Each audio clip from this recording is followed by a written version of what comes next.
Pour son premier déplacement dans le Maghreb, Stéphane Séjourné a choisi le Maroc. Et cette visite du ministre français des Affaires étrangères est en soi notable au vu des relations tendues entre les deux pays jusqu'à l'année dernière. Mais le ministre a fait plus. Lors d'une conférence de presse, il a endossé comme jamais auparavant le plan marocain pour le règlement de la question du Sahara occidental. Il s'agit de la question du Sahara. C'est un enjeu existentiel pour le Maroc. Nous le savons. Un plan d'autonomie présenté par le Maroc est sur la table depuis 2007 maintenant. Monsieur le ministre, vous savez personnellement que depuis l'origine de ce plan, le Maroc peut compter sur le soutien clair et constant de la France à ce plan.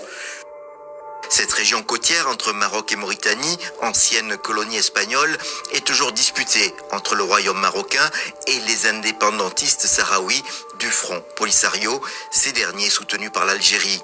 Les Nations Unies considèrent toutefois que le Sahara occidental demeure un territoire non autonome, mais le référendum qu'il préconise n'a jamais pu avoir lieu.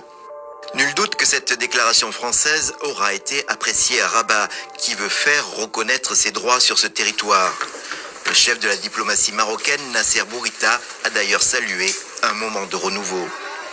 Nommé ministre des Affaires étrangères en janvier dernier, Stéphane Séjourné ne cachait pas vouloir relancer les relations entre les deux pays. Depuis plusieurs années, Maroc et France ont connu une série de crises diplomatiques. En septembre dernier, alors que la France proposait une aide pour les victimes du séisme au Maroc, celui-ci avait refusé. Auparavant, le Royaume s'était plaint du peu de visas accordés aux Marocains, tandis que la France avait mal pris l'usage présumé par Rabat du logiciel Pegasus pour espionner les téléphones d'Emmanuel Macron et d'autres ministres. Le Maroc a toujours démenti catégoriquement. La politique de rapprochement entre la France et l'Algérie a aussi irrité le Maroc.